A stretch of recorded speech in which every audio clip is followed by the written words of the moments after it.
Boy, a 53-39 win for Penn State in the Cotton Bowl, Neil.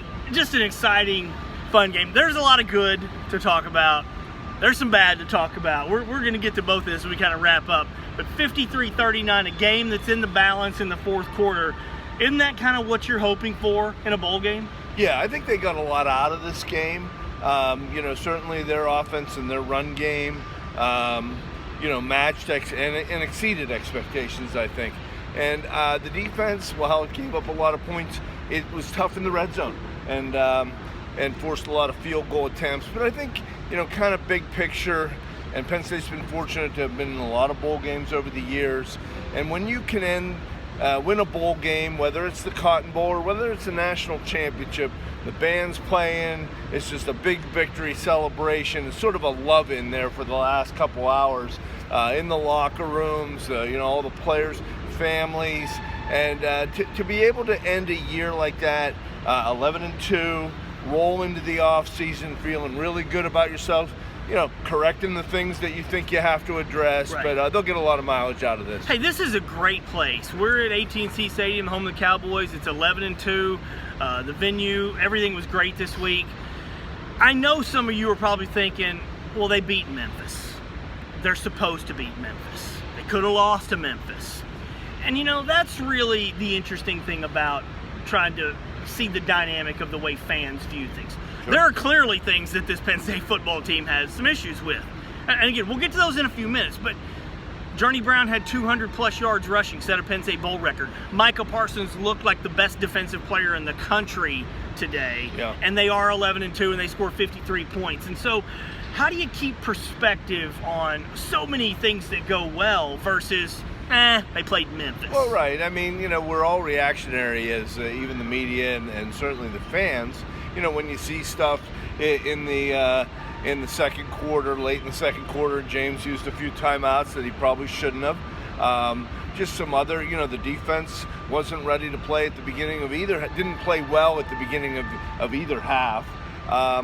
But, the other guys on scholarship too, and the other guys, 11-1 coming, 12-1 coming in here with an explosive offense. Really played hard. I give Memphis credit. I mean, and that's, there's an interim coach that became the head coach in the last couple of weeks.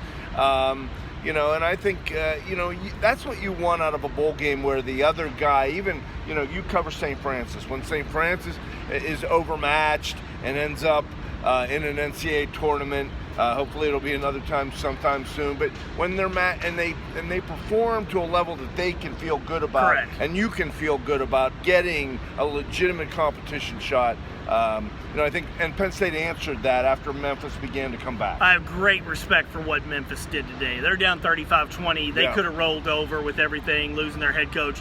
Those guys came out and played every bit as well as they possibly could have hoped. Their dude kicked 6 field goals. He was sensational. So those are some of the good things. And clearly there's a lot of things to feel good about for Penn State. But let's look ahead to next year in the big picture. And I'm on the record for a long time saying Penn State could compete for a college football playoff. Their defense was lousy for a good bit of today. Yeah. Sean Clifford regressed really, probably significantly at the end of the season, maybe some injuries. So these are the things that if you want to nitpick a great bowl win, 53-39, they've got issues they've got to correct if they can achieve, if they want to get to the level that we maybe think they could. Well, the level that they've, hey, James's elite speech is going to follow him around throughout his Penn State tenure. And if they want to get to where they say they want to go and everybody wants them to go, you can't mismanage the clock. You can't have uneven performances and lapses throughout the game when you're really ready. As much as I do give Memphis credit, they looked like they were on the verge of being really put away for a stretch there. So some of the little things, they got away from, they ran it for 400 yards. They could have just run on every single play and maybe put this game. So why didn't? Well, those are the things we're talking about. Why were they throwing at all? Yeah, I think they're trying to get Clifford right. He's not 100% healthy. You can see he was wincing with his arm, his ball. He was fortunate that he didn't have a couple more interceptions. I don't think he had an interception, did he? No. No, but he almost did, and he almost had a fumble that there was a penalty on. So little things. We didn't see Levis at all, which I thought maybe when it looked like Penn State was in a real run mode, that they could have shake things up and brought him in. So, I don't know that the quarterback situation looks as strong today as it did at midseason, because Clifford really came out of the chute well. And he did have the one interception, but the defense held Memphis to the field goal. But those are the things we're talking about here. You can feel good about so many things, and let's not lose perspective. The name of the game is to score more points than the other team, and this is a New Year's Six game. But when your goal is to get to the highest level, that's what leads us to doing some of the nitpicking. And we know you're doing it as fans as well.